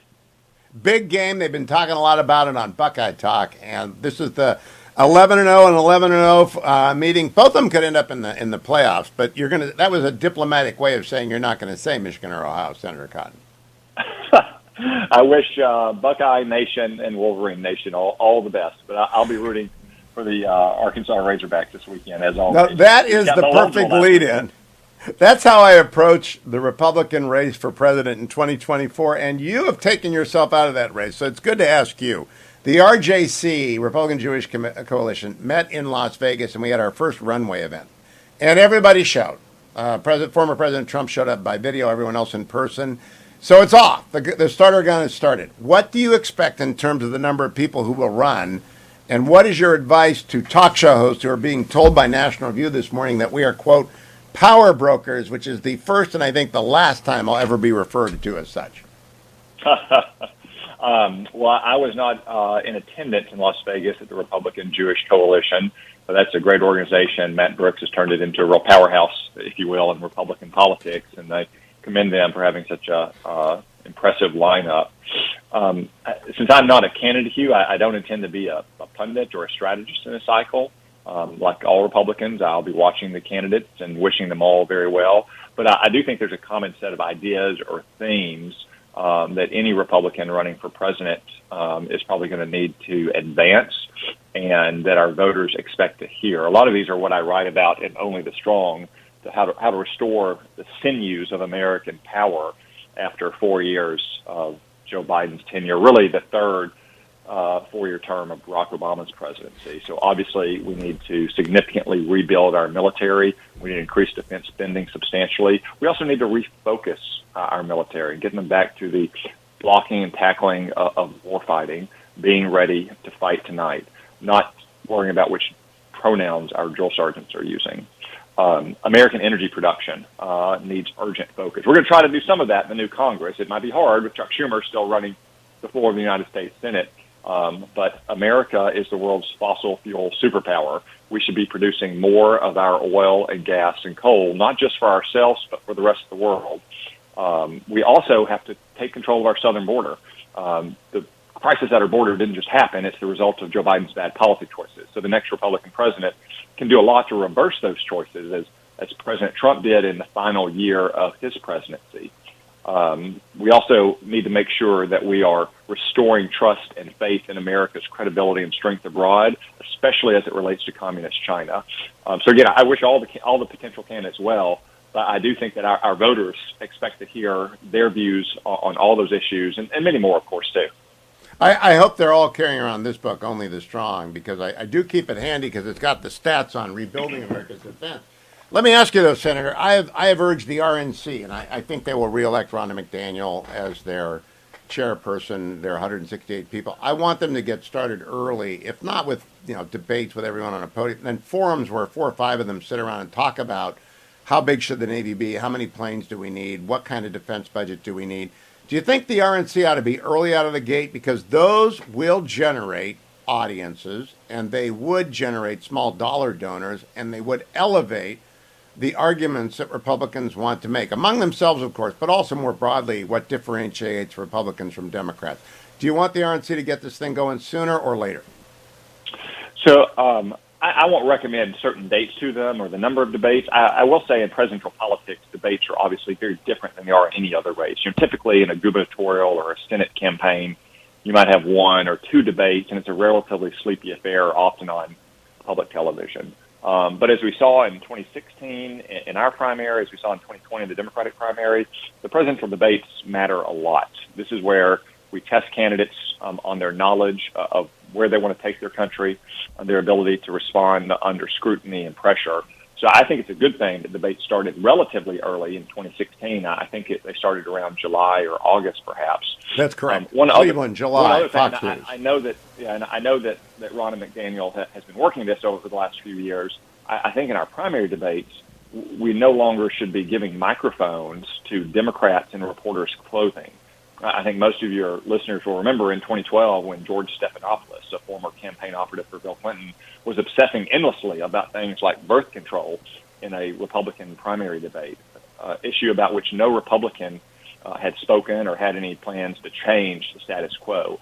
So I'd suggest that we need good, strong journalists, not conservative partisans necessarily, although you've done well in debates too, but people who have a reputation for fairness and will ask the kind of questions that Republican primary voters want to hear, not the kind of questions that Democratic operatives in Washington want to hear. So someone like, say, a Brett Baer or Martha McCallum, in that mold, not former Byron Democratic York, operatives, as we do often Henry have. Olson, Mary Catherine Ham, Guy Benson. There is a long list of people who are neutral as to which Republican, but could ask good questions. And those are all good examples of center-right opinion journalists.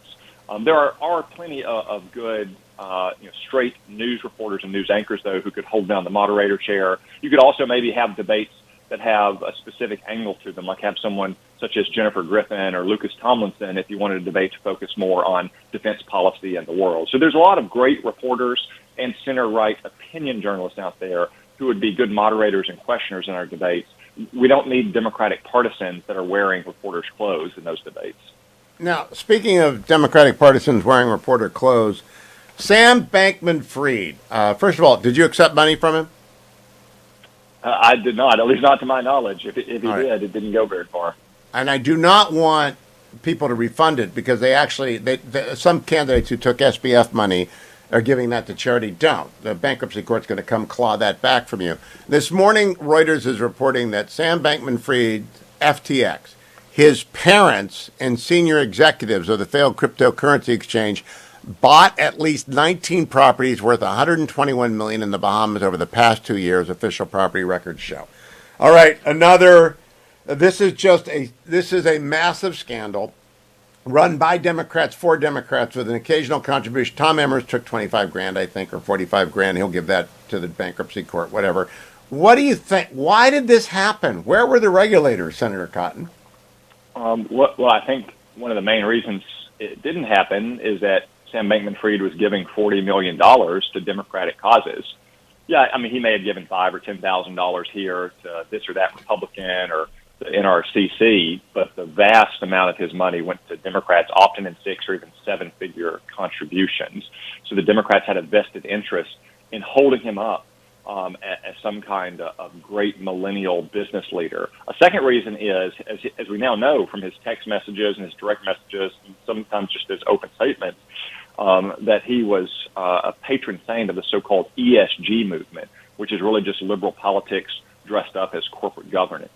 I've been cautioning investment firms and law firms and businesses not to go in for this ESG fraud, especially as it relates to oil and gas investing, because it could very well be a violation of antitrust laws, criminal antitrust laws, to say nothing of fiduciary duties that one has to shareholders.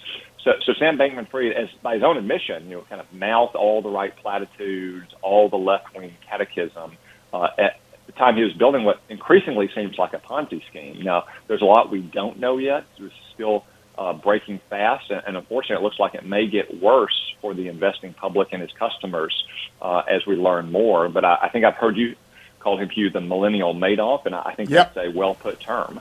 Yeah, well, he is, and there are 1 million people that he owes money to that aren't going to get paid back, and I want this to be dived in deeply. I know there will be a criminal prosecution here. I suspect there will be a criminal prosecution, so you won't want to get in the way of that.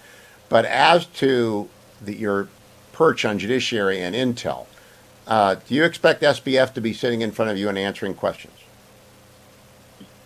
At some point, Hugh, I'm sure he's going to be in front of Congress. Remember, he's been in front of Congress already. The Democrats invited him in a friendly, cordial setting, even came to his defense against any criticism. Let's just say I suspect it'll be somewhat less friendly. Now, Hugh, in the end, it might be in the House of Representatives with the Republican chairman if the Democrats don't want to dig too deeply on what increasingly looks like a Ponzi scheme that in part helped feed the Democratic Party in the 2022 elections.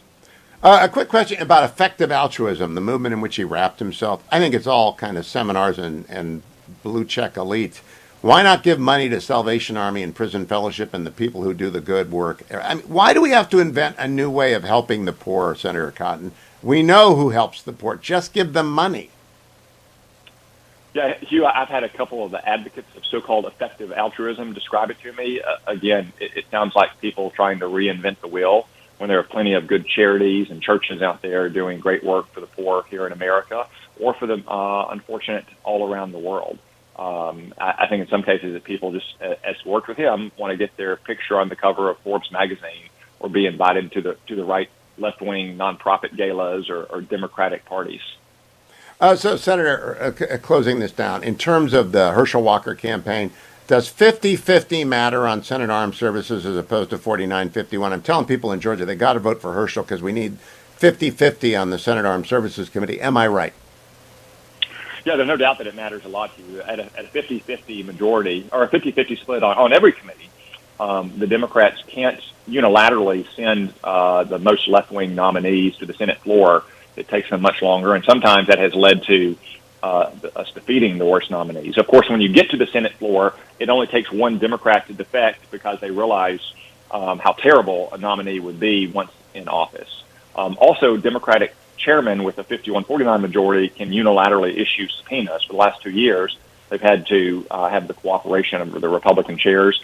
And, of course, we're just one vote away. If it's 51-49, there could be a 1 or 2 vote Democratic majority in the Armed Services Committee. Let me just give you one example. I offered an amendment last year, earlier this year, drafting our annual defense legislation that would have prohibited payment of any one of these diversity consultant charlatans in the Department of Defense any more than an E5 sergeant makes, an infantry team leader out on the tip of the spear. I don't think these charlatans should be making more than that fire team leader. It failed by an evenly divided vote. But if Democrats have a majority, it'll be that much harder to persuade one Democrat to come along with us on very sensible policies. I think you're going to get more reasonable Democrats as the 2024 map approaches. Senator Tom Cotton, happy Thanksgiving, and thank you for joining me. Remember, everyone, Prison Fellowship is indeed a great operation, and you can donate to it today to Angel Tree over at HughHewitt.com. $25 takes care of one child, 250, 10 children. The Angel Tree banner is at the very top of HughHewitt.com. You just have to click on HughHewitt.com and wait for it to come up. Hundreds of you have already given. Please make it thousands, 25 or 250 or 2,500 or 250,000, whatever it is. These children need Christmas. They need love. They need a Bible. They need to know their parents care about them, and that's it. You might need ReliefFactor.com. This is when I tell you every single day you go to ReliefFactor.com, you order your first pack, you try it for 3 weeks, and then you decide whether to renew or not. And I'll tell you, 7 out of 10 people say, boy, that made a difference. And some people say it's miraculous. It depends on what your ailment is and how your body responds. Icarian, curcumin, resveratrol, and omega. The 4 supplements, all natural, in ReliefFactor.com. Coming right back, I'm Hugh Hewitt.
Welcome back, America. Pete Peterson has nothing to do with the game or the state up north. He is the dean of the Pepperdine Graduate School of Public Policy out of Pepperdine University. He joins me early. Good morning, Pete. How are you? Great to be with you, Hugh. And I have to say that I actually, even though I grew up in the Northeast, I did grow up a Buckeye fan. So very much hoping for. I knew we were on the same page. Okay, Dean, and you can follow Pete at Pete4CA on Twitter. I had hoped that Lonnie Chen and Nathan Hochman would win their respective races for controller and AG. Not only did they not win, they lost by a lot. Lonnie lost by 1 million votes out of 10 million cast. He's the best Republican candidate in a decade. Yeah. And he lost.